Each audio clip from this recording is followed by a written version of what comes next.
Well, it is 7 o'clock, and I kind of start this meeting off. This is the regular San Jose branch of WILF. There are our regular third Friday meeting. And so this is Friday, September 20th. It's welcome to everyone who's with us. And we have a special program tonight.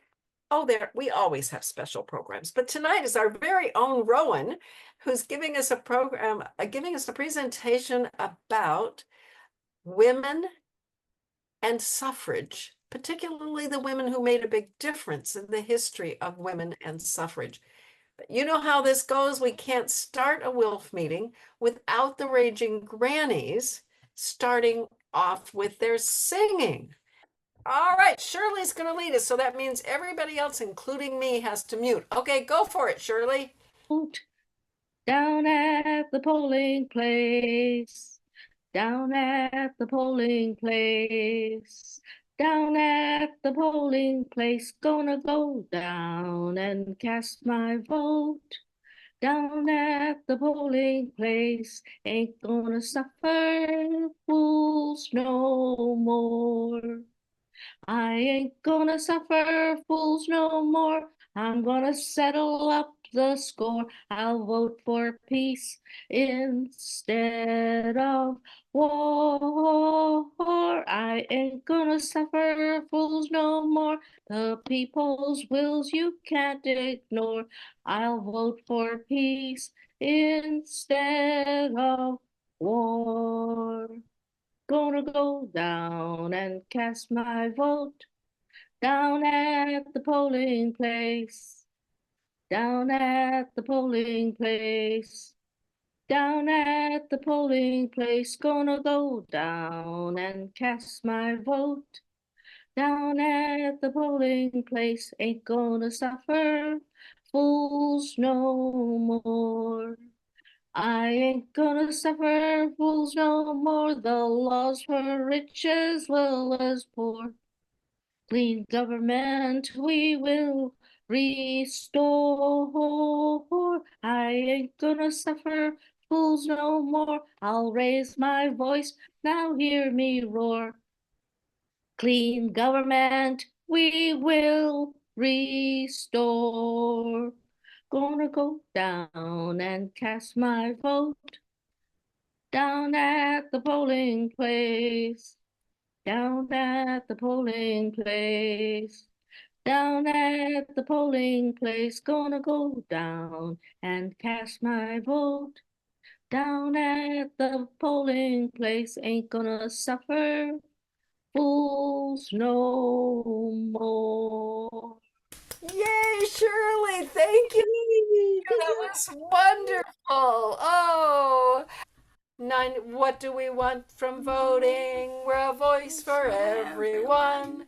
We're here to tell you why we vote to make the country run. We want our troops brought down real quick and all the wars to cease. 'Cause bombs and occupation are not the way to peace. We want fair and equal treatment for folks both straight and gay, and an end to corporate bailouts. Those with the most should pay. We want single payer health care, or else you'll hear us rage. And jobs that stay right here at home and pay a living wage. Restore our civil liberties, we don't know where they went. And an end to the label of terrorist for those who dare dissent. Stop the use of torture, justice must prevail. But here's the thing that we want most, all the bad actors in jail. That's what we want from voting. It must be our demand to set our country right again and do the best we can. All right. Okay. Rowan is giving us last month we had the history of how the vote progressed, how the vote for women progressed. Let me be clear.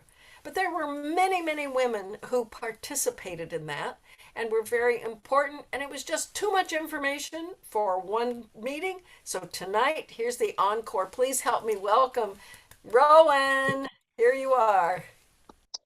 Thank you. So last month, as Paula said, I talked about the historical path to suffrage for women and minorities in the United States. This month, I'd like to introduce you to the amazing and often flawed women who did the work to make it happen. But first, I'd like to clear up the terms we use. The terms suffrage and enfranchisement mean having the right to vote. Suffragists are people who advocate for enfranchisement. After African American men got the vote in 1870 and the passage of the 15th Amendment to the United States Constitution, suffrage referred primarily to women's suffrage, although, as we saw last month, there were many other groups who did not have access to the ballot after 1920. The term suffragette, which has the diminutive suffix from French, was made up by a British reporter to denigrate suffragists in Britain. And while British women used the term to try and reclaim it, it was really never used in the United States except by the anti-suffrage movement. And so we have here an image of the suffragette Madonna. And that's one of a 12-card series of postcards produced by Dunstan Weller Lithographic Company in 1908, presenting suffrage as upending the gender order by masculizing women and feminizing men. So that's why I use the term suffragist throughout. And here is the list of the women that we're going to talk about tonight. If you count the Seneca Falls Convention as the beginning of the women's suffrage movement, which is a matter for debate, and the passage of the 19th Amendment as the end, at least for white women, that's 3 full generations. The changes over those 3 generations were profound, spanning wars, changes in employment for women, religious awakening, great strides in education, and more. Here is a small group of some of the multitude of persistent women who got the work done. For lack of a better organizing principle, they are presented in birth order. I'm going to stop with the passage of the 19th Amendment, but as I noted last month, many women of color were still disenfranchised, and one could certainly celebrate more recent suffragists like Fannie Lou Hamer, among others who campaigned for the 1965 Voting Rights Act, and other important suffragists whose work continued after 1920. Reverend Jareen Lee was part of a broad spiritual movement the historians now call the Second Great Awakening, which was a period of intense religious enthusiasm that lasted from the 1790s to the 1840s. It reached its peak in the 1820s, just as Jarena began her missionary work. The Second Great Awakening was not just a religious movement, it was also a social revolution. One of the central ideas was that anyone could commit to religion and be a spiritual leader. Reverend Lee and at least 100 other early women preachers used their platform to popularize reform movements like temperance, abolition, and women's rights. She's a really interesting person. She has an autobiography out, as do many of these women we know about because they wrote their own stories, which is maybe a message to those of us who've been activists all our life that we should maybe preserve what we've done for future generations. Lucretia Coven Mott was an early feminist activist and a strong advocate for ending slavery. She was born in Massachusetts, but she went to a Quaker boarding school in New York. And when she graduated, she became a teacher at that same school, and she discovered that the girls received less education than boys for the same tuition. She also discovered that her salary was half that of her male colleagues. Mott married at age 18 and moved to Philadelphia, where she set up her own Quaker school. One hopes it had more equality. It went from 4 to 40 students in its first year. And so I imagine she did a pretty good job. After the death of one of her 6 children, Mott became a minister at age 25 during the Great Awakening. She was considered an amazing orator, but we have no copies of her speeches since she spoke extemporaneously, guided by the inner light philosophy of Quakerism. Lucretia Mott preached of the inner light of truth and lived by that light. Her husband had a business selling cotton cloth.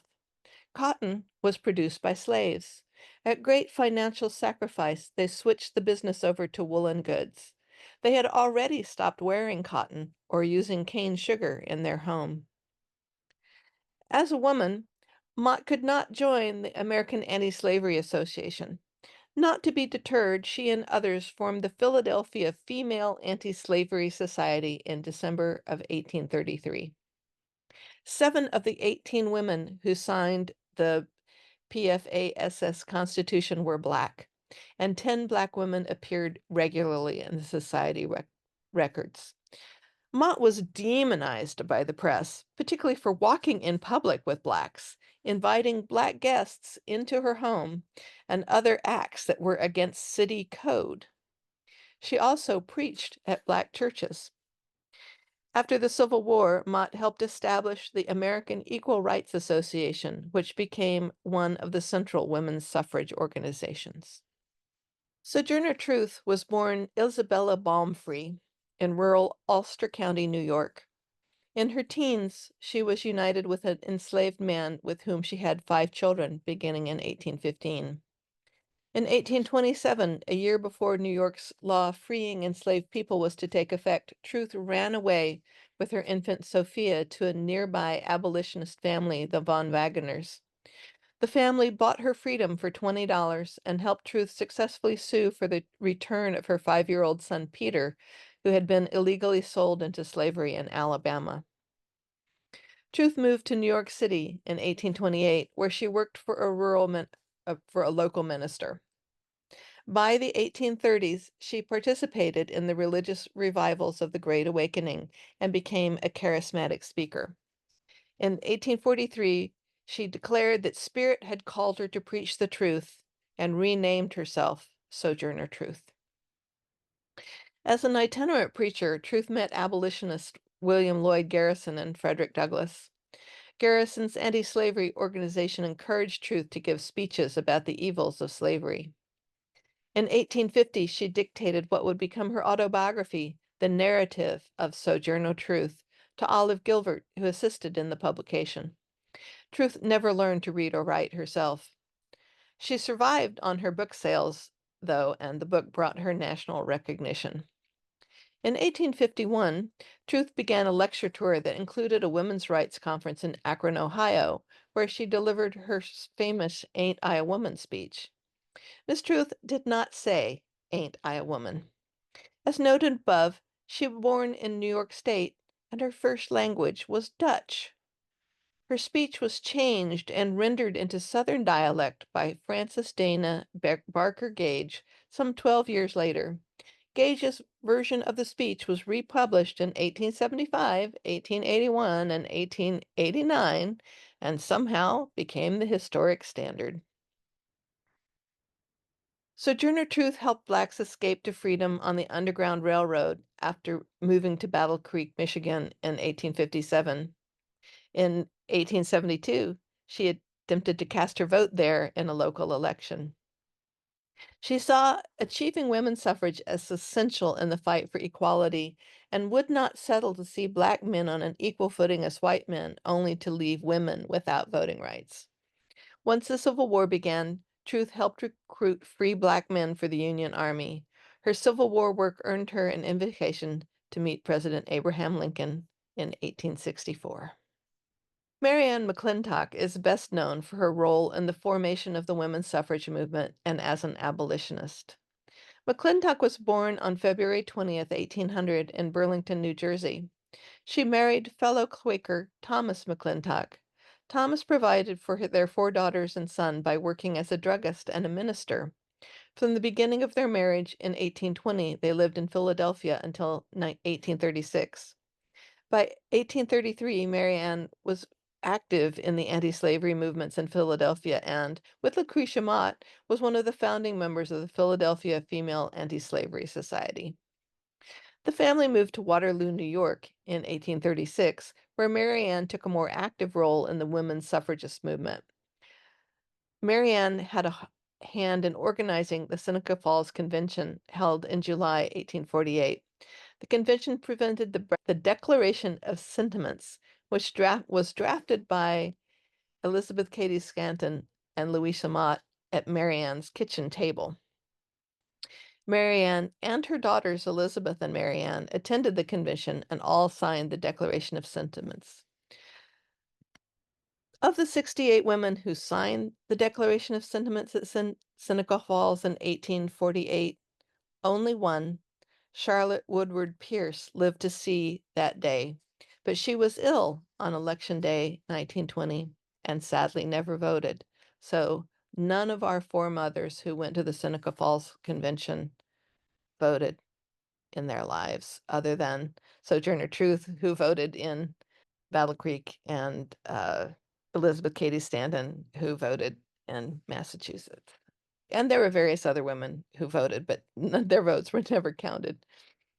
Martha Coffin Wright was active in the abolition movement, attended the founding meeting of the American Anti-Slavery Society in Philadelphia in 1833, and later presided over numerous anti-slavery meetings. Her home in Auburn, New York, was a station on the Underground Railroad. She often allowed fugitive slaves to sleep in her kitchen. Martha was 6 months pregnant with her 7th child when she worked in 1848 to plan the World's Women's Rights Convention, which is memorialized at the Women's Rights National Historical Park in Seneca Falls with a life-size statue of her pregnant. After the Seneca Falls Convention, Martha Wright participated in many state and national women's rights conventions in various capacities, often serving as president. After the Civil War, Wright was also instrumental in the formation of the American Equal Rights Association, which attempted to merge the issues of Black suffrage and women's suffrage, and in early 1874, she was elected president of the National Women's Suffrage Association. According to a press release, the U.S. House of Representatives approved House Resolution 588, recognizing the accomplishments of Martha Coffin Wright in pursuing equal rights for women while recognizing her 200th birthday and induction into the National Women's Hall of Fame in October 2007. Elizabeth Cady Stanton was an abolitionist and a women's rights advocate. However, she opposed the 14th and 15th Amendment, giving additional legal protection and voting right to African American men, while women, Black and white, were denied those same rights. The 15th Amendment, she said, creates an antagonism everywhere between educated, refined women and the lower orders of men, particularly in the South. In the letter to the editor of the New York Standard dated December 26, 1865, Elizabeth Cady Stanton writes in reference to Black men winning the vote, although this may remain a question for politicians to wrangle over for 5 or 10 years, the Black man is still, in a political point of view, far above the educated white women of this country. The representative women of the nation have done their uttermost for the last 30 years to secure freedom for the Negro, and as long as he was lowest on the scale of being, we were willing to press his claims. But now, as the celestial gate to civil rights is slowly moving on its hinges, it becomes a serious question whether we had better stand aside and see Sambo walk into the kingdom first. So, despite the reverence that her name has today, I can't really appreciate her all that much. Lucy Stone graduated in 1847 from Oberlin College in Ohio. After the Civil War, Stone found herself at odds with fellow suffragists Susan B. Anthony and Elizabeth Cady Stanton, both former allies who deeply opposed Stone's support for the 15th Amendment. They perceived this as Stone's betrayal of the women's rights movement. Lucy Stone refused to pay her property taxes in 1857 under the revolutionary slogan of taxation without representation, and some of her property was sold off by the state to pay her back taxes. When she married, she kept her own name on principle with the support of her husband, Henry Brown Blackwell. They wrote a protest against the institution of marriage, which was read as part of their wedding vows. They started the women's rights weekly newspaper, Women's Journal, in 1870, which was purchased by Cherry Chapman Catt's Leslie Women's Suffrage Commission and merged with the Women Voter and the National Suffrage News to become known as the Women's Citizen in 1917.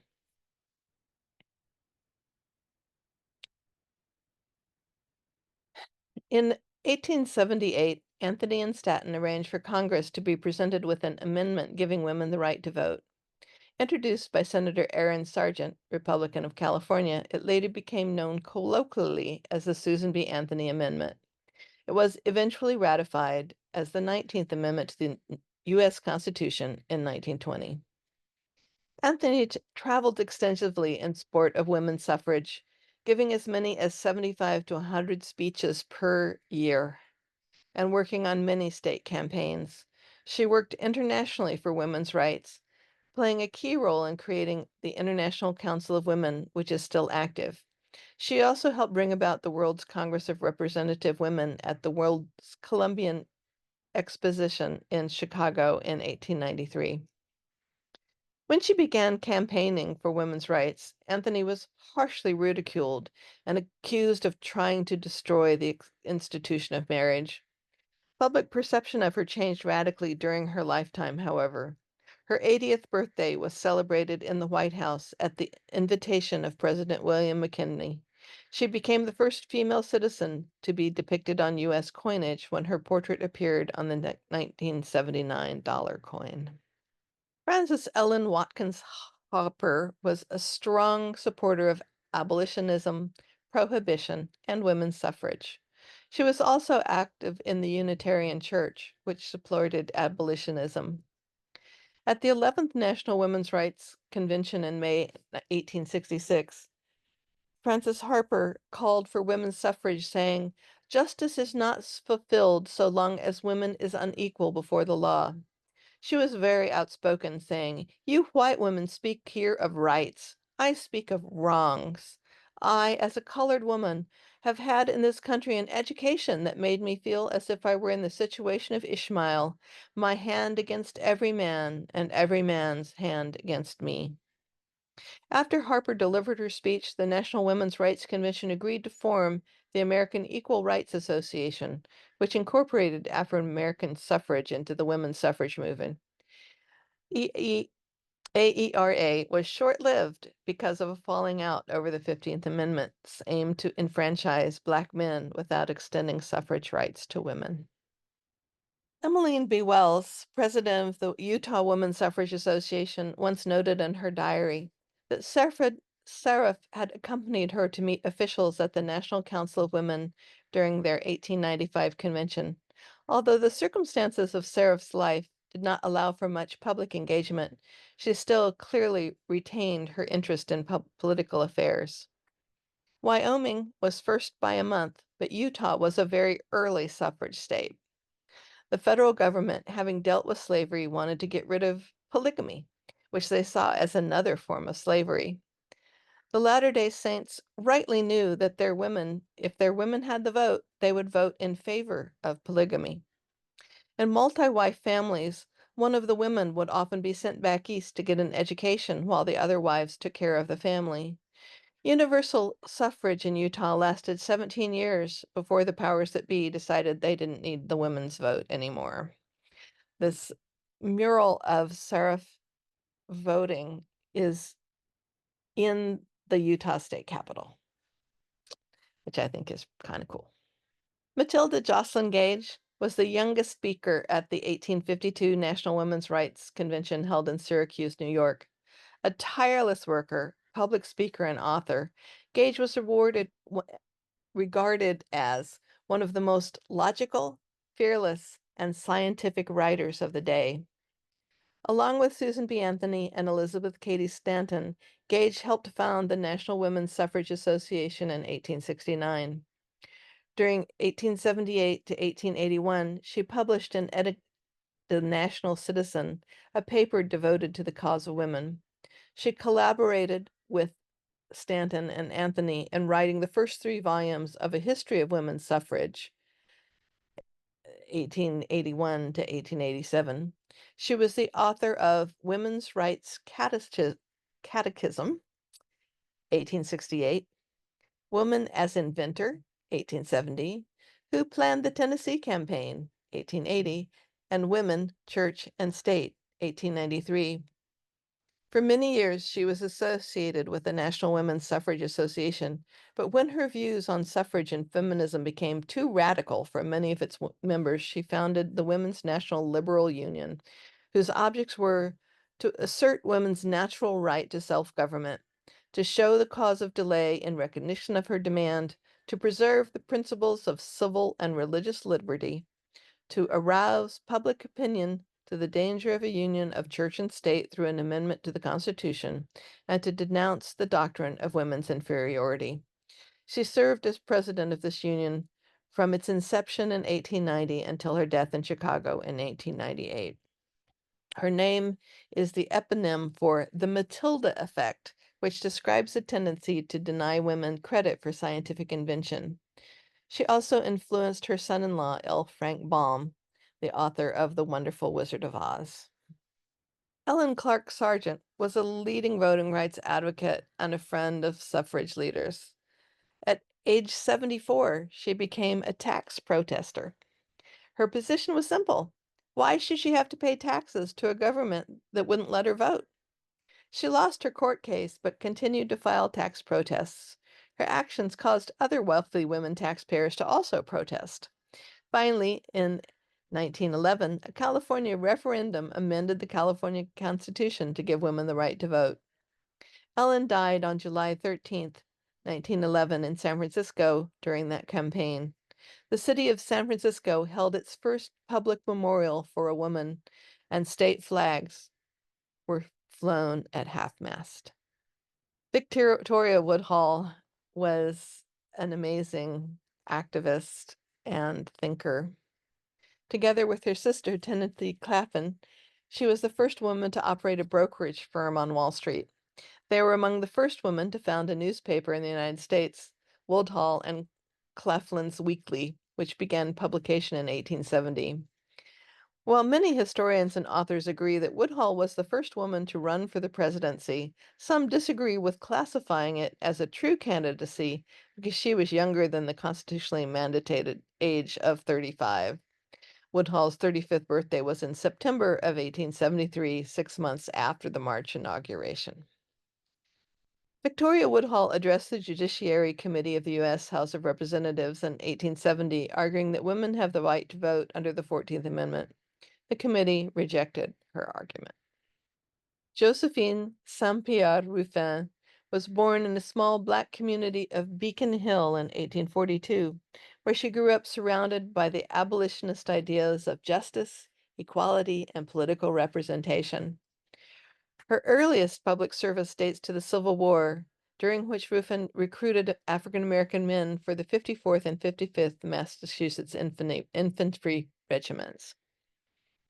After the war, Ruffin served on several charities that helped Southern Blacks.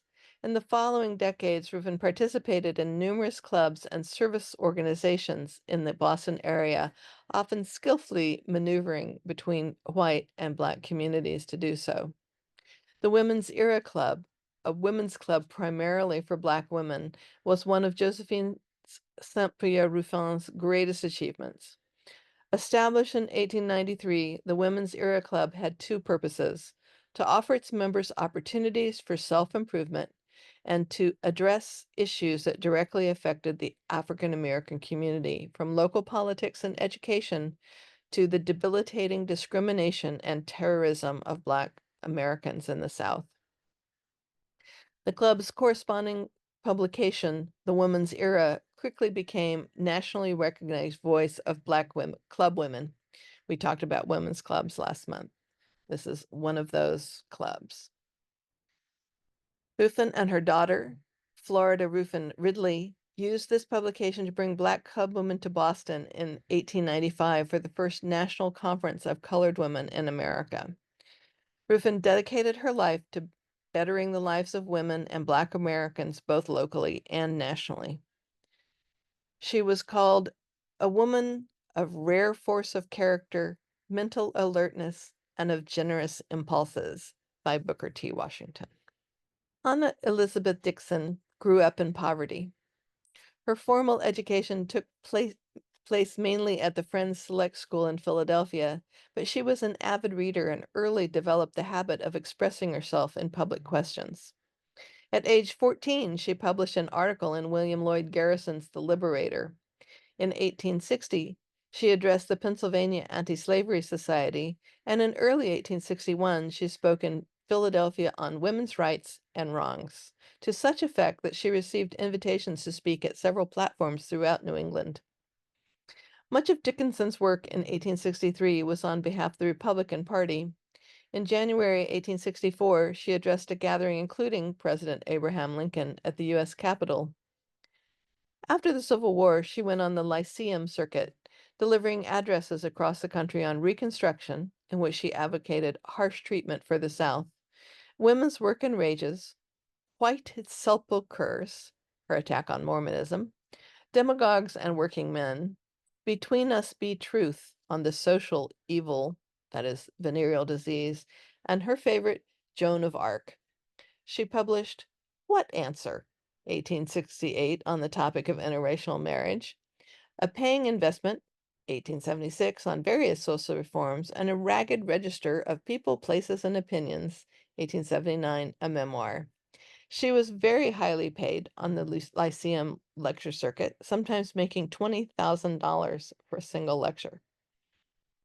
In 19th century, that's a lot of dollars today. But she gave much of her money to charity beyond supporting her family, and when the lecture circuit dried up for her, she fell back into hard but interesting times. Harriet Stanton was a daughter of Elizabeth Cady Stanton, and early absorbed a reformer's zeal from her and from her father, Henry B. Stanton, an abolitionist, a politician, and a journalist. She graduated from Vassar College in 1878. After a year at the Boston School of Oratory and another traveling in Europe, she assisted her mother and Susan B. Anthony in completing their history of women's suffrage. Her principal contribution to the work was a 100-page chapter on Lucy Stone's American Women's Suffrage Association, rival of Stanton and Anthony's National Women's Suffrage Association. In November 1882, she married William H. Blatch, an English businessman with whom she lived in Basingstoke, England for the next 20 years. In 1902, the Blatch family moved to the United States, and Harriet Blatch soon became involved in the Women's Trade Union League and the National American Women's Suffrage Association. In 1907, she founded the Equality League of Self-Supporting Women. Under her leadership, the Equality League enrolled thousands of working women who had never before been sought out or attracted to suffrage organizations, and new life was quickly injected into the cause. Open-air meetings were organized, and on May 21, 1910, a mass parade down Fifth Avenue in New York City publicized the campaign, the first of many such public demonstrations. Older and more conservative suffrage leaders feared a backlash, but the new vigor of the movement produced results. In 1910, the Equality League's name was changed to the Women's Political Union, and in 1916, it was merged with the Congressional Union, later the National Women's Party under Alice Paul. After the passage of the 19th Amendment, Blatch remained active in women's rights and socialist activities. She opposed special protection legislation for women, breaking with several older groups on that question, and worked through the National Women's Party for a federal equal rights amendment.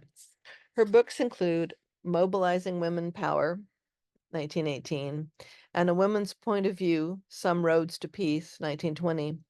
In 1922, she published Elizabeth Cady Stanton as revealed in her letters, diary, and reminiscence with her brother, Ted Stanton, Theodore Stanton. After an injury in 1927, Blatch lived in a nursing home. Her autobiography, written with Alma Lutz, was published as Challenging Years in 1940.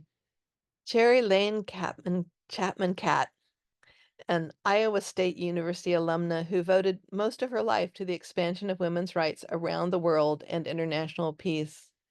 She is recognized as one of the key leaders in the American women's suffrage movement. Entry of the United States into World War I helped to shift public perception of women's suffrage. The National American Women's Suffrage Association, led by Catt, supported the war effort, making the case that women should be rewarded with enfranchisement for their patriotic wartime service. In 1916, Catt proposed her winning plan to campaign simultaneously for suffrage at both the state and federal level. Key to the final campaign for the vote was a bequest Catt received in 1914 of more than $1 million, about $50 million in today's money, by New York City Magazine editor and publisher Miriam Folene Leslie for the cause of women's suffrage. There's an interesting thread to follow about Mrs. Frank Leslie, as she was known. She changed her name upon the death of her husband to Mrs. Frank Leslie to take over his publishing empire. Of course, her bequest was challenged. And so we did see that Catt, in claiming the inheritance, denied that Mrs. Leslie could possibly be a mulatto. But there's a great book called Diamonds and Deadlines, A Tale of Greed, Deceit, and the Female Tycoon of the Gilded Age about Mrs. Leslie. So if you want to know more about the woman who funded, I'm not sure we'd have had the 19th Amendment in 1920 if it hadn't been for that funding. Under Catt's leadership, several key states, including New York in 1917, approved women's suffrage. In 1918, President Woodrow Wilson converted to the cause of suffrage and supported a national constitutional amendment. Tireless lobbying by Catt and other suffragists, first in Congress and then in state legislatures, finally produced a ratified 19th Amendment to the United States Constitution on August 26, 1920. In 1919, Catt proposed the creation of a nonpartisan educational organization for women voters, and on February 14, 1920, 6 months before the 19th Amendment was ratified, the National League of Women Voters was organized in Chicago, Illinois. Catt was honorary president of the League of Women Voters for the rest of her life. In 1923, Catt published Women's Suffrage and Politics, the Inner Story of the Suffrage Movement with Nettie R. Schuler. In addition to her suffrage work, Catt was active in several other causes, including international peace. In January 1915, after the outbreak of World War I, she joined with Jane Addams to organize the Women's Peace Party. In 1925, Catt founded the Committee on the Cause and Cure of War and served as the chair of the organization until 1932, and afterwards as honorary chair. She supported the League of Nations after World War I and the United Nations after World War II. Between the wars, she worked for Jewish refugee relief efforts and child labor protection laws. Catt attained recognition for her work both during and after her lifetime.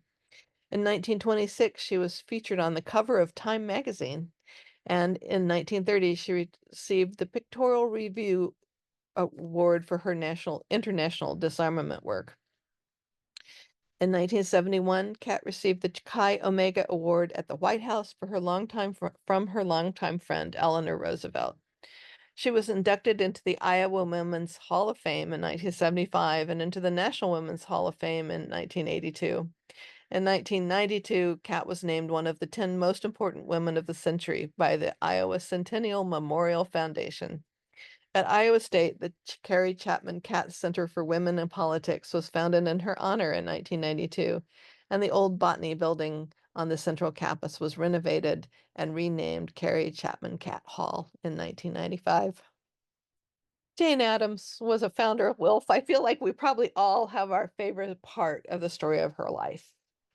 Her suffrage work was important, but her activism on so many fronts is legendary.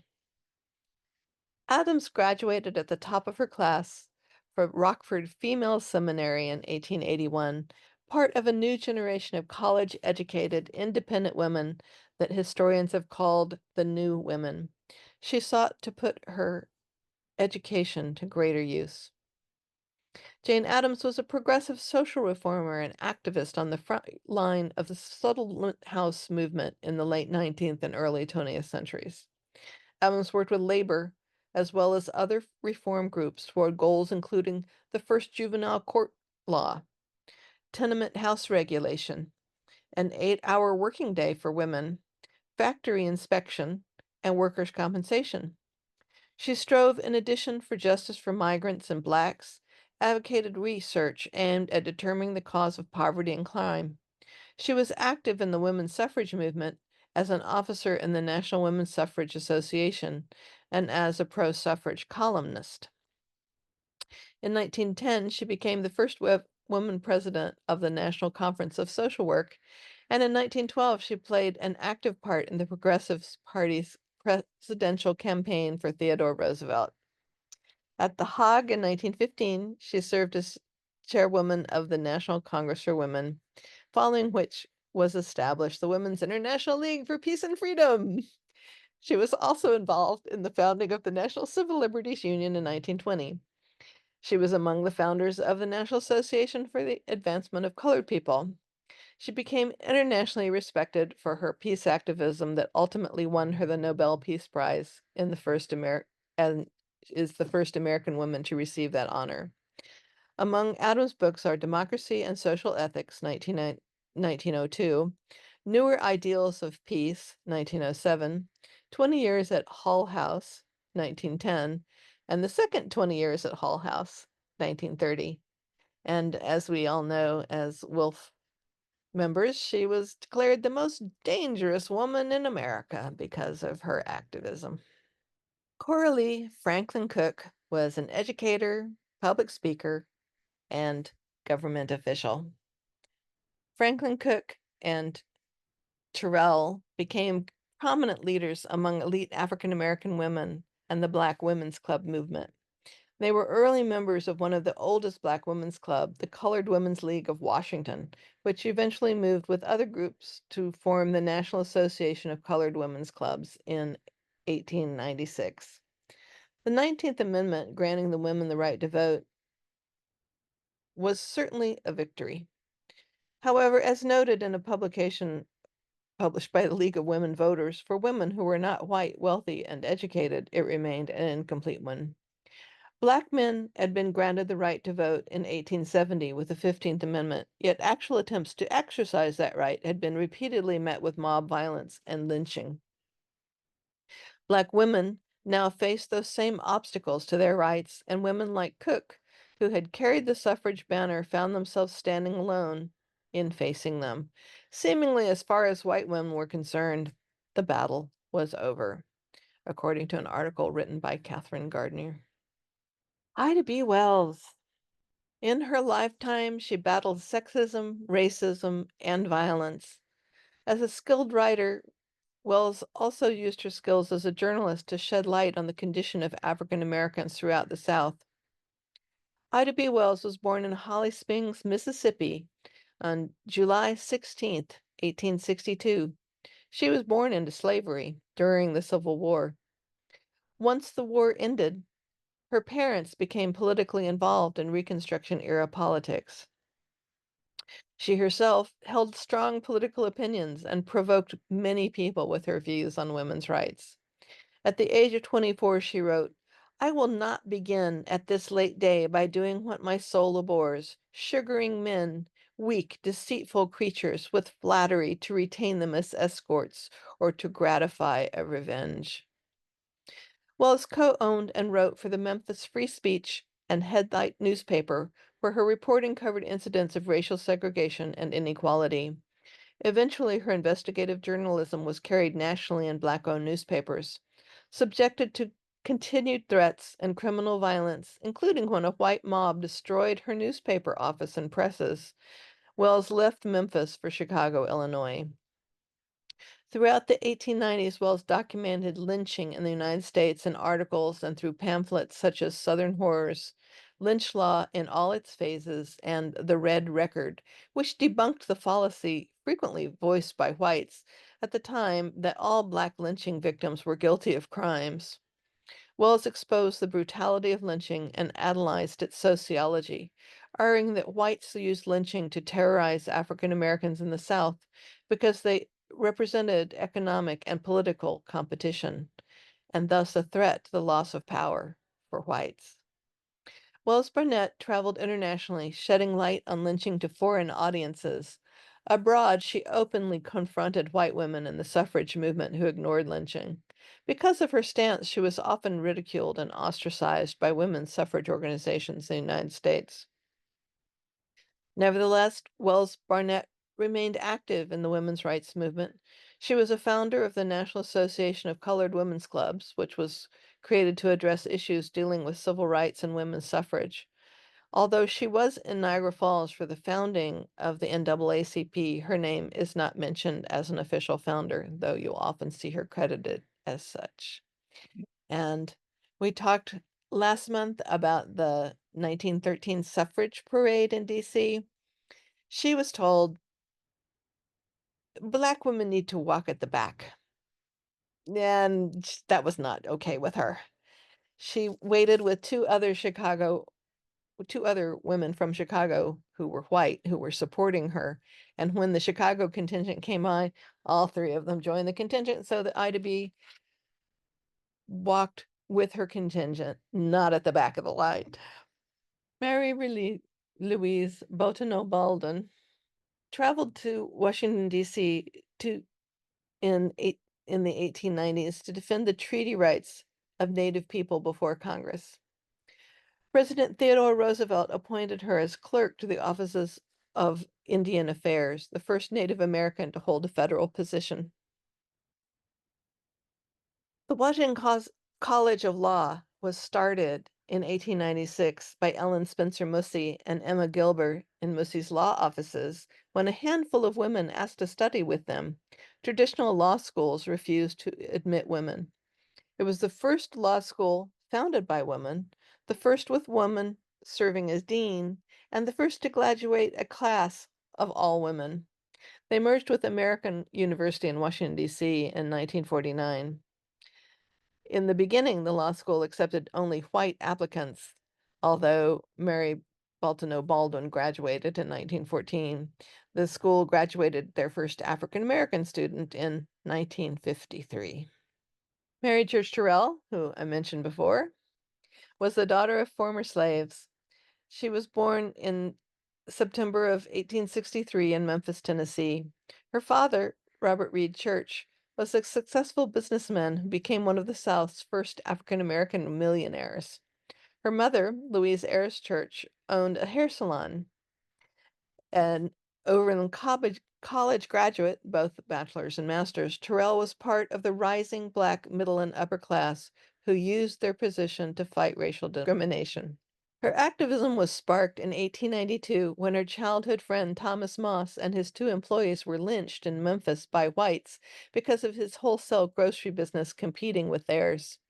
Terrell joined Ida B. Wells Barnett in her anti-lynching campaigns. Terrell's life work, however, focused on the notion of racial uplift.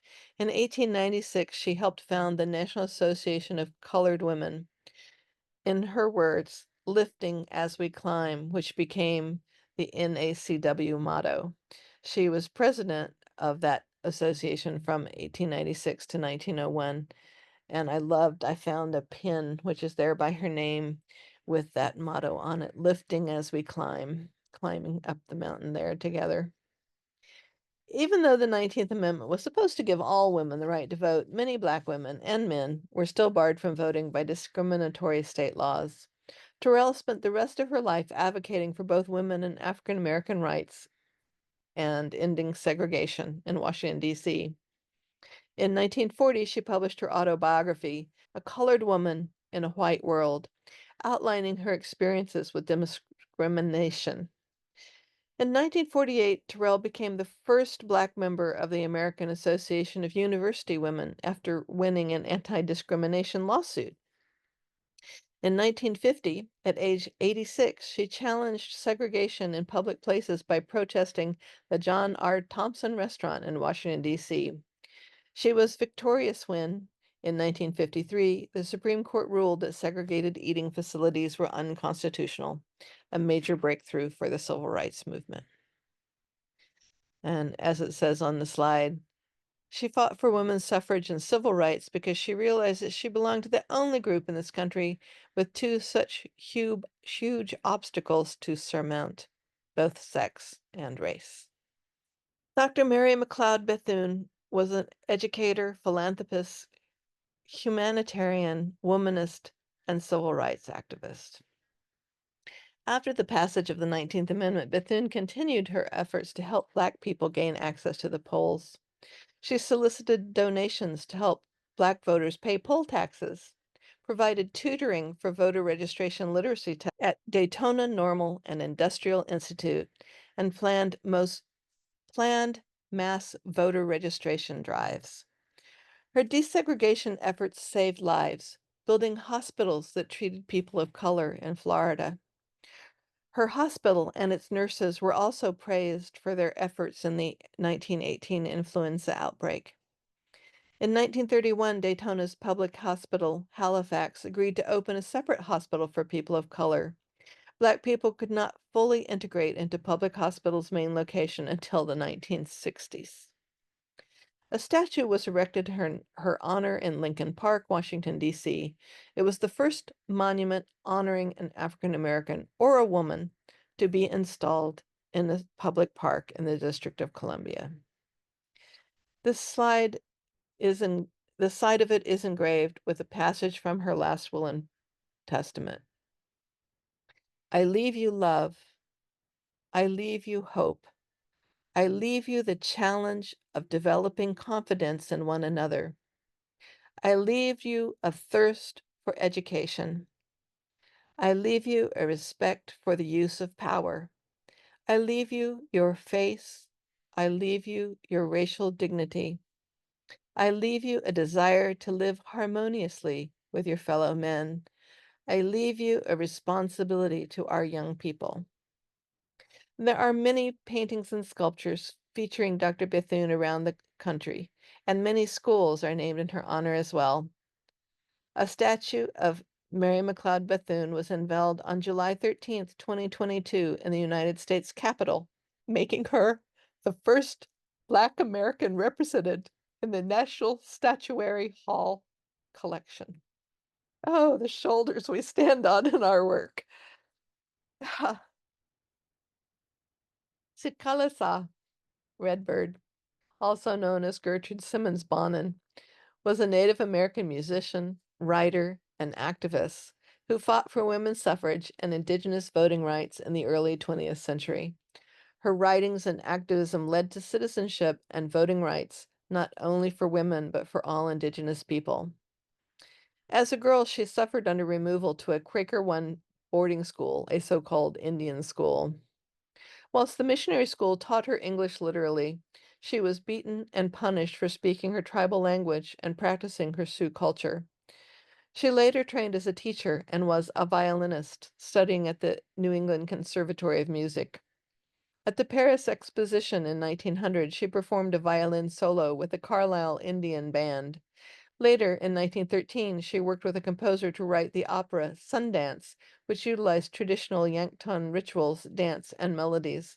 It premiered in Utah and was performed by rural troops before being performed in 1938 at the New York Light Opera Guild.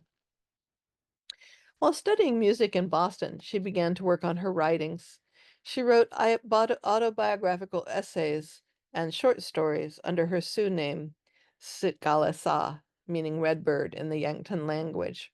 Her works were printed in publications such as Atlantic Monthly and Harper's Weekly. Her first book, Old Indian Legends, was significant because it translated many Sioux myths to English to preserve for future generations. She continued writing throughout her life. In 1911, she joined the Society of American Indians, an organization founded for and by Native Americans to challenge their wardship status and their lack of U.S. citizenship. Sikalasa was one of many women in SAI who advocated for women's suffrage, and in 1917, she became the secretary of SAI and moved to Washington, D.C. There, she became a visible part of the women's suffrage movement and spoke at the National Women's Party headquarters in 1918. Sitkalasa's beliefs about women's equality were influenced by the strong women in her family, her culture, and her experience in Quaker schools. In August 1920, the 19th Amendment was ratified, taking away sex as a barrier to voting for citizens. However, at least 1/3 of Native American adults lacked U.S. citizenship and therefore still could not vote. Sikalasa continued her fight for Native American citizenship and suffrage, urging American women who now had the vote to help support an Indian citizenship bill. She traveled around the U.S. calling on white women to use their newly won suffrage rights to enfranchise Native peoples. In 1924, in part due to her advocacy, Congress passed the Indian Citizenship Act that endowed full citizenship rights to all native-born people in the country. Sikalasa was one of the most important reformers of the 20th century. She helped empower Indigenous people by writing about their culture, history, personal experience, and concerns. Her writings forced the audience to face the complexities and beauties of Indigenous culture and the tragedy of the Native experience in America. In response to the 1924 Citizenship Act, many states enacted Jim Crow-like policies aimed at disenfranchising them, many of which still exist in 2024. The Native suffragists also aided the push for the Wheeler-Howard Act of 1934, which stopped the breakup of tribal lands and tribal self-governance. There's a quote on the slide, which I don't much read slides, as y'all know, but this is too good. "The Indian woman rejoices with you," Sitkala proclaimed to the members of Alice Paul's National Women's Party, but she urged them to remember their native sisters, many of whom lacked that right to vote. Lucy Burns was born in Brooklyn to an Irish Catholic family. Burns was a brilliant student of language and linguistics. She studied at Vassar College and Yale University in the United States and the University of Berlin in Germany, 1906 to 1908. And while a student at Oxford College, she got to witness the militancy of the British suffrage movement. In 1909, she became an activist with Emmeline and Christabel Pankhurst's Women's Social and Political Union. She perfected the art of street speaking, was arrested repeatedly, and was imprisoned 4 times. Burns met Alice Paul in a London police station after both were arrested during a suffrage demonstration outside Parliament. Their alliance was powerful and long-lasting. Returning to the United States, Paul in 1910, Burns in 1912, the two women worked first on the National Women's Suffrage Association as leaders of its congressional committee. In April 1913, they founded the Congressional Union for Women's Suffrage, which evolved into the National Women's Party. Burns organized campaigns in the West, served as National Women's Party legislative chairwoman in DC, and began in April 1914, edited the organization's weekly journal, The Suffragist. Burns was among the silent sentinels who picketed in front of the White House in 1917. She angered the Wilson administration by declaring that as long as women were denied suffrage, America was not a free democracy. Burns and other sentinels were arrested and confined at the Occoquan workhouse, where they staged hunger strikes in protest of their sentencing. Burns was at Occoquan for what became known as the Night of Terror on November 15th, 1917, during which she was beaten and her arms were handcuffed above her head in her cell. Particularly brutal force feeding soon followed. After her release, Burns commenced a nationwide speaking tour. Unlike Paul, who remained active in the National Women's Party until her death, Burns retired from public campaigns after the success of the 19th Amendment. She spent the rest of her life working with the Catholic Church. Nannie Helen Burroughs worked in Louisville, Kentucky from 1898 to 1909 as a bookkeeper and editorial secretary of the Foreign Mission Board of the National Baptist Convention and helped found the Women's Convention. Many in the National Baptist Convention supported women's suffrage. She pitched her idea of a school to them, and the National Baptist Convention purchased 6 acres of land in Northeast Washington, D.C. for her school. Burroughs was active in the National Association of Colored Women, the National Association of Wage Earners, and the Association for the Study of Negro Life and History. She later became a part of an important Washington, D.C. network of African American women suffragists, including Coraline Franklin Cook, Anna Julia Cooper, Angelina Wild Grimke, Lucy Diggs Slow, and Mary Church Terrell. Nannie Helen Burroughs founded her own organization called the National League of Republican Colored Women. This group became popular after the passage of the 19th Amendment. As head of the organization, Burroughs encouraged Black women to exercise their newly recognized right to vote. During the 1924 presidential election, she sent out a letter to members with the following statement. Since Negro women have the ballot, they must not undervalue it. They must study municipal problems, men and measures, parties and principles. The race is doomed unless Negro women take an active part in local, state, and national politicians. They must study and measure the men and women who aspire to public office. They must oppose parties and candidates opposed to equal citizenship. They must organize to fight discrimination and class legislation. They must not sell their votes. They must use them to elect the right brand of Americans to office. I think we could use those very words today. Yes, yes. Jeanette Pickering Rankin was the first woman to hold federal office in the United States with her 1916 election to the United States House of Representatives by the state of Montana. In 1940, she was elected to a second House term. A lifelong pacifist, she was one of 50 House members and 6 senators who opposed the war declaration in 1917 and the only member of Congress to vote against declaring war on Japan after the attack on Pearl Harbor in 1941. Rankin was born on June 11, 1880, near Missoula, Montana, 9 years before it became a state. She graduated from the University of Montana in 1902 with a Bachelor of Science degree in biology. After graduation, she worked in dressmaking in Missoula, furniture design in Boston, and social work in San Francisco. She then moved to Spokane, Washington, where she became involved in the women's suffrage movement,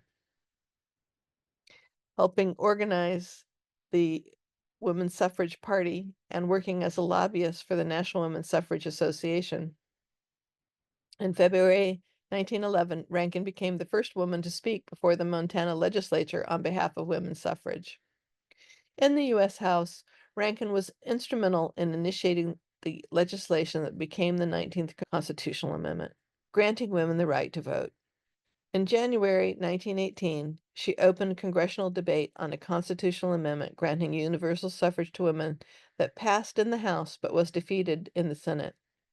In 1919, a similar resolution passed both chambers and eventually became the 19th Amendment. As Rankin later noted, she was the only woman who ever voted to give women the right to vote. During her first term in the U.S. House, the Montana state legislature replaced the state's 2 at-large seats with 2 separate districts, and Rankin, a Republican, a strongly Democratic Western district. Rather than trying to retain her House seat in 1918, she ran for the Senate and lost in the primary. She then accepted the nomination for the National Party, finishing 3rd in the general election. After her term in the House, Rankin was a frequent speaker on behalf of the Women's Peace Union and the National Council for the Prevention of War. In 1928, she founded the Georgia Peace Society. She also worked for the National Consumers League and as a lobbyist for pacifist organizations. Rankin was again elected to the U.S. House in 1940. On December 1941, She was the only member of either house to vote against a declaration of war against Japan, for which she was highly criticized. On December 10th, Rankin abstained from the vote for a declaration of war against Germany and Italy. She did not run for re-election in 1942. After her second term, she traveled the world, frequently visiting India to study the pacifist teachings of Mahatma Gandhi. In 1972, she considered a third House campaign, but did not run because of health issues. Rankin died in May of 1973 in Carmel, California. Allison Turnbull Hawkins was a member of Heterodoxy, a women's debating club based in New York. In 1914, she became active in the suffrage movement, stating that, due to her civic and charitable work, she had realized that women would need political power in order to achieve reform. In 1915, she actively campaigned to pass referendums on women's suffrage in both New Jersey and New York. Both were defeated, as were similar referendums in Massachusetts and Pennsylvania. At this point, suffragists decided to work together to focus on the passage of a federal amendment. Hopkins was New Jersey State chairperson of the National Women's Party and a member of the National Women's Party Executive Committee in 1917, as well as president of various women's clubs.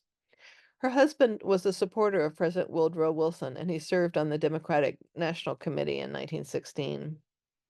Although Woodrow Wilson, a Democrat from New Jersey, had supported the referendum in his home state, in his bid for presidential re-election in 1916, he did not support a national federal suffrage amendment.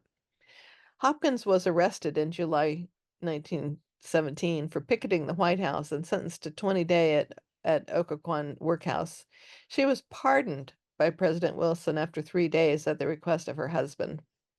Hopkins, however, claimed that Wilson acted only to save himself political embarrassment and stood alone at the White House gates with a sign reading, "We ask not pardon for ourselves, but justice for all American women." Maria Adelina Isabel Emilia Otero was born October 23, 1881, on her family's hacienda, La Constancia, near Los Lunas, New Mexico. Her parents, Manuel Otelo and Luisa Luna, each belonged to a prominent politically connected Hispanic family that traced their lineages back to the area's early Spanish colonizer. She was not yet 2 when her father was killed by an Anglo squatter seeking to encroach on her family's land. She married Rawson D. Warren in 1908, but divorced 2 years later. Claiming widowhood, she continued to use her hyphenated name, Otero Warren. Otero Warren became the first Hispanic woman to run for Congress when she ran the Republican Party's nomination in 1922, again defeating a male opponent. However, she lost in the general election by fewer than 10,000 votes, in part due to the public's discovery that she was divorced rather than widowed. In 1917, Otero Warren was appointed superintendent of public schools in Santa Fe. She defeated a male appointment to win re-election to the position in 1918 and remained in the role until 1929. For several years in the 1920s, she also served as Santa Fe's County Inspector of Indian Schools.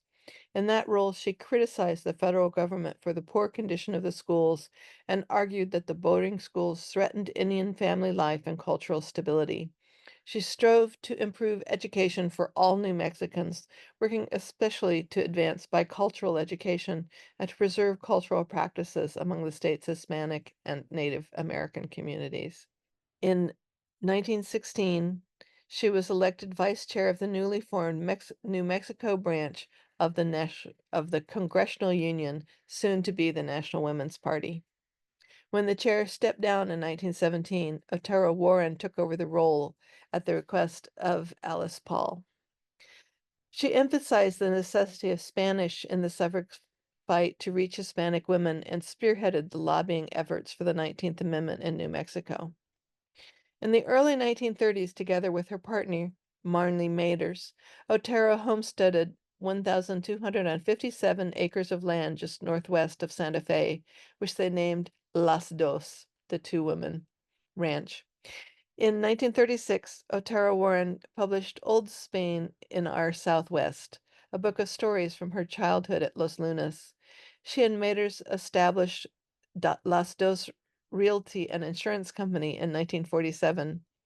Maters died in 1951, but Otero Warren ran the ranch and the business until her death in 1965. In 2022, Otero Warren was featured on a U.S. quarter as part of the United States Mint's American Women Quarters program. And we come to Alice Paul. Alice Paul was born on January 11th, 1885 in Mount Laurel, New Jersey. Paul was the oldest of 4 children of Tacy Parry and William Paul, a wealthy Quaker businessman. Paul's parents embraced gender equality, education for women, and working to improve society. Paul's mother, a suffragist, brought her daughter with her to women's suffrage meetings. Paul attended Swarthmore College, a Quaker school co-founded by her grandfather, graduating with a biology degree in 1905. She attended the New York School of Philanthropy, now Columbia University, and received a Master of Arts degree in sociology in 1907. She then went to England to study social work after returning, earned a PhD from the University of Pennsylvania in 1910. While in England, Paul met American Lucy Burns and joined the women's suffrage efforts there. They learned militant protest tactics, including picketing and hunger strikes. Alice Paul was appointed chair of the NAWSA's Congressional Committee at the convention with the support of Harriet Stanton Blatt and Jane Addams, Lucy Burns, Crystal Eastman, Benedict, Dora Lewis, and Mary Ritter Bird joined their committee. Paul organized parades and pickets in support of suffrage. Her first and largest was in Washington, D.C. on March 3, 1913, the day before President-elect Woodrow Wilson's inauguration.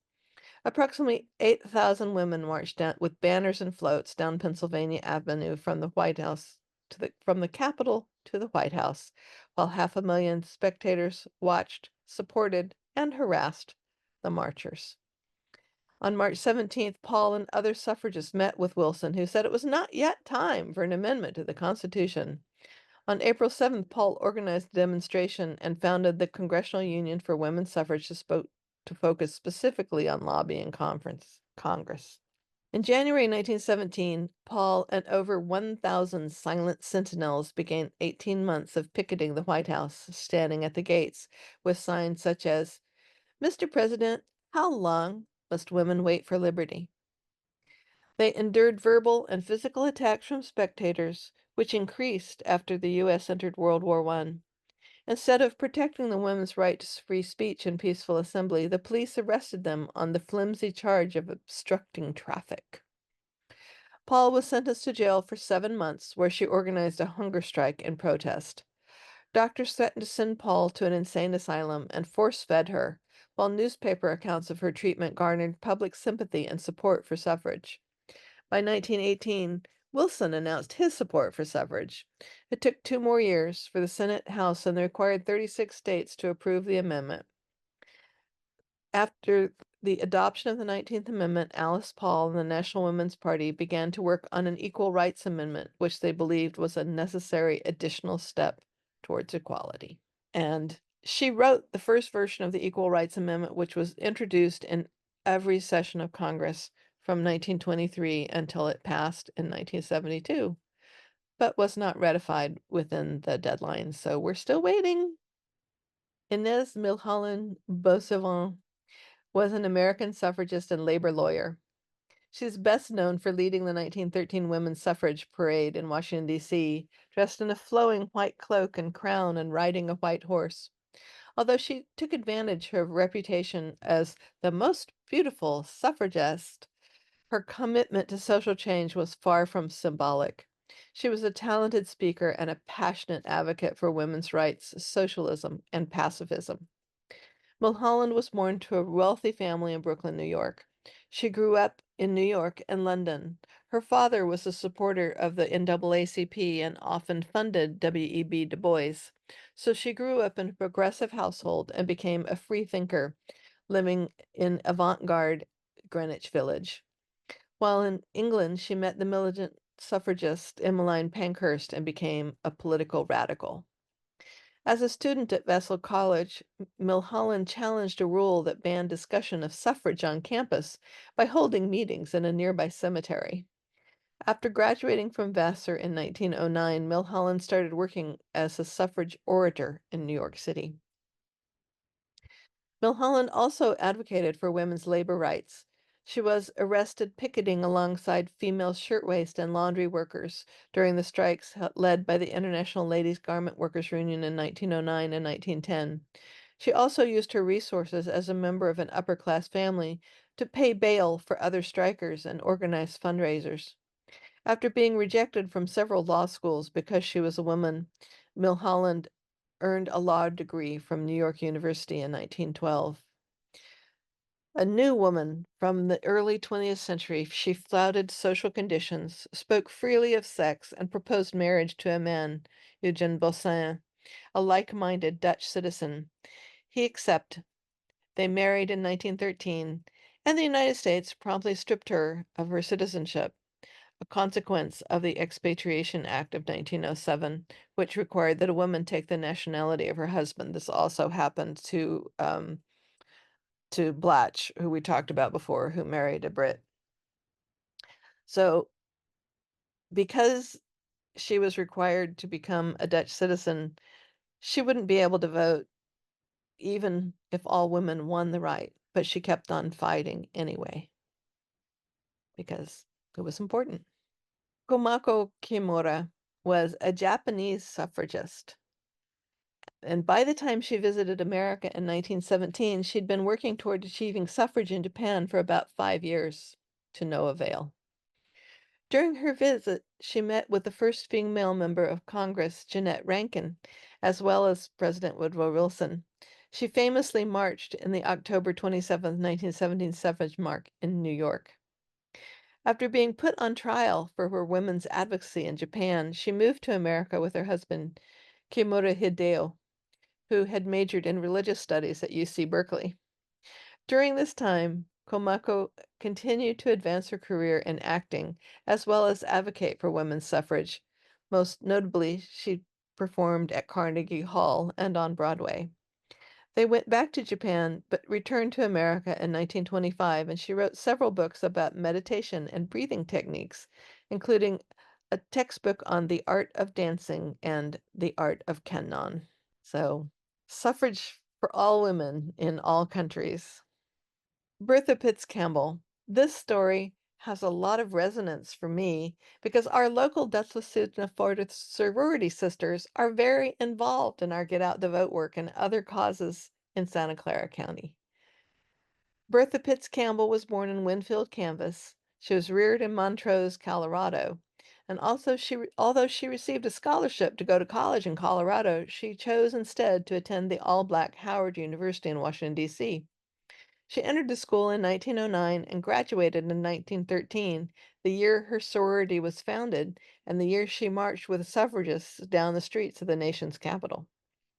She met and married Earl Campbell, and the couple moved to Seattle in 1923 when he found employment with the immigration station there. That year, Campbell was instrumental in forming the Alpha Omicron chapter of the Delta Sigma Theta sorority in Seattle. Campbell volunteered in the community, helping to organize the Seattle Urban League in the early 1930s and serving on its board. She worked with the Young Women's Christian Association, YWCA, and became the first Black woman ever to exercise the right to vote on a local YWCA board. Campbell observed many discriminatory practices in Seattle. Black women could not eat at Frederick and Nelson's tea room, nor could they try on gloves at the department store. Many cemeteries, roller skating rinks, restaurants, and swimming pools discriminated against Blacks. And with World War II beginning, Black people arriving in the city had difficulty finding homes. In 1942, Campbell and a group of women from the Council of Churches formed the Christian Friends for Racial Equality. The organization worked to ensure that physicians did not refuse service to Black people in hospitals and to roll back discriminatory practices elsewhere. For example, they conducted a housing survey in the university district, listing the number of places willing to rent to Black people. In 1949, 38 places were available, but only 6 would rent to people of color.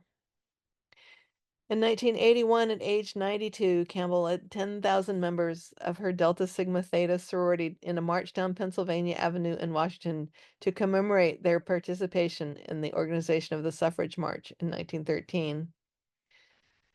Although she had by then passed away, obviously in March of 1913, the Deltas did a centenary march. So there aren't white women marching down Pennsylvania Avenue remembering the 1913 march, but the Deltas still remember. The Washington State House of Representatives honored Campbell for her life and work on May 11, 1987, and she stood in the gallery to accept the honor. In turn, Seattle proclaimed June 13th, 1987 as Bertha Pitts Campbell Day. On her 100th birthday, she was feted at her retirement home and received praise and visits from friends and political leaders from city, county, and state. The King County Council declared it to be Bertha Pitts Campbell Day throughout the county. Bertha Pitts Campbell died on April 2nd, 1990. Members of her sorority came from around the nation to her funeral to express their high regard for her long and active life. Aurora Lucero was born on February 8th, 1894, in the New Mexico Territory. The Luceros were a well-respected and connected family. As a single man, Antonio had worked as a clerk in a dry goods store before becoming the editor of La Voz del Pueblo, a Spanish-language newspaper. He spent a few years teaching Spanish at nearby schools and universities and was elected New Mexico's first Secretary of State in 1919. So Aurora grew up in a very political household. Aurora and her siblings attended public schools in Las Vegas, a city a few dozen miles east of Santa Fe. She then pursued her studies further at New Mexico Normal University. Early in her youth, Aurora and her cousin, Nina Otero Warren, began speaking and organizing politically as Congress debated the terms of the New Mexico territory statehood. On October 21, 1915, 150 women marched through Santa Fe, around the Capitol, and to the home of Senator Thomas Benton Cuttron, who they hoped would support the Susan B. Anthony Amendment. Ella St. Clair Thompson of the Congressional Union for Women's Suffrage recognized the importance of working with Spanish-speaking women, asking Lucero and Otero Warren to speak at the event. Together with Otero Warren, Lucero insisted on bilingual access to suffrage publications and speeches, saying, "I speak for the Spanish American women who, while conservative, want the best possible laws for their home life is the question at issue." Although Senator Cuttron did not support the amendment, the event received significant press coverage. Sarah Whiteley became a bilingual educator, and she served as a superintendent of schools in San Miguel County from 1925 to 1927. Through this position, Lucero Whiteley was able to travel to different towns and build rapport with individuals from towns and villages she visited. Although she already had a love of folklore, these visits intensified her interest in the subject, and she became a well-respected folklorist. Lucero Whiteley was one of 6 New Mexican women commended for fighting for women's rights to vote in a memorial bill passed by the New Mexico legislature on February 2020 entitled Centennial of 19th Amendment, along with Laura E. Frenger, Nina Itaro Warren, Ina Sizer Cassidy, and Julia Absalond. And last, Mabel Pinghua Li. Chinese women, like Mabel Li, could not vote until 1943 because of the Chinese Exclusion Act, a federal law in place from 1882 to 1943. The Chinese Exclusion Act limited Chinese immigration and prevented Chinese immigrants from becoming citizens. Without U.S. citizen, Mabel Li could not vote. Yet she and other Chinese suffragists wrote and campaigned for women's voting rights, even though they would not benefit from the legislation. We know a lot about her life from her Chinese Exclusion Act case files in the National Archives. Extensive files were kept on all Chinese immigrants and Chinese Americans in and out of the country during the exclusion era. When New York City suffragists held a parade in 1912 to advocate women's voting rights, Mabel Lee was in the Horse Brigade at the front of the parade. Born in China, her missionary family came to New York when she was 4. Her mother had bound feet, but Lee did not. Even as a teenager, Lee was active in the suffrage movement. Lee and Miss Myrtle Jim, another Chinese student, helped organize the delegation of Chinese and Chinese American women who participated in the parade. Lee would later graduate from Barnard College in 1917 and earn her doctorate in economics from Columbia University in 1921. Because she was born in China, Lee would not be able to become a citizen and vote until 1943, when the Exclusion Act of 1882 was finally repealed, but she did eventually get to vote. And those are the women that I wanted to highlight for you. I end my history portion with this quote by Sally Roche Wagner in the New York Times commemorating the 100th anniversary of 1920. So I think as a culture, we are really grappling with what I call the both and of our historic figures. How do we both hold accountability and celebrate? The suffragists both did this passionate, incredibly important creation of democracy, which we didn't have before. And they also need to be held accountable for furthering racist laws. How many African American men's lives would have been saved if they'd worked with Ida B. Wells Barnett against lynching? What if they had worked against voter suppression laws? Would people of color have had to wait until 1965, and for some groups longer, to have a political voice? Where would we be today if our country had enjoyed the leadership and political voices of women of color for the last 100 years? Let's show our appreciation for Rowan. You know how you do that on the line on Zoom. Thank you, Rowan. Any questions for Rowan? I just have a process question, and then Essie's got a question. A process. There is so much information in this, Rowan. Yeah. What was it like to gather all of this? Good question. Well, you may recall that I did the original talk, which had both sections of the arc of women's suffrage and the people in 2020, just before the pandemic. And so I had done some of the research then, and I started doing it again for this and expanded this deck considerably, because before it was part of the arc, and so I didn't feel the need to tell you quite as much about each of the women beyond their suffrage contributions. But I also, doing it this time, I wanted you to see them as whole people. You know, pregnant with your 6th or 7th kid while you're planning the Seneca Falls Convention. These are not women of faint heart or, light loads.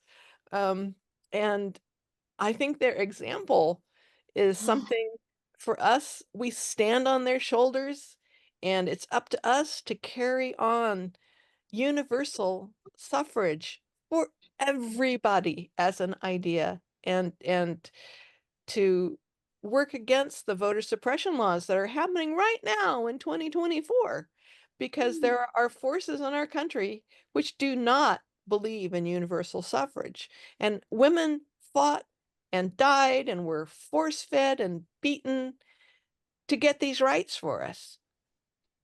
And so I guess I'm just pretty passionate about sharing our foremothers who did the work. Last night some new thoughts did surround me, when thinking of heroes of old. What they fought for does really astound me. They were so brave and so bold. The men said that women weren't able to think or to make up their minds, so men would make all the decisions and leave all the women behind. Rise up, sing out on matters that matter to you and me. Sign up, go vote, and we'll make a difference, you'll see. Some brave women in our communities refuse to be quiet and meek. They struggle to gain opportunities to work and to vote and to speak. 3 generations of suffragists, they spoke and they marched and they wrote, saying women must be treated fairly. They must be allowed to vote. Rise up, sing out on matters that matter to you and me. Sign up, go vote, and we'll make a difference, you'll see. Now many long years have transpired since brave women won us a voice. They worked and they struggled together so we'd have a vote and a choice. So rise up, sing out on matters that matter to you and me. Sign up, go vote, and we'll make a difference, you'll see. 1, 2, 3. When we make peace instead of war, when we make peace instead of war, how I want to be in that number. When we make peace instead of war, when Congress speaks for you and me, when Congress speaks for you and me, how I want to be in that number when Congress speaks for you and me. When voting rights extend to all, when voting rights extend to all, how I want to be in that number when voting rights extend to all. When taxes pay for human needs, when taxes pay for human needs, how I want to be in that number when taxes pay for human needs. When we make peace instead of war, when we make peace instead of war, how I want to be in that number when we make peace instead of war.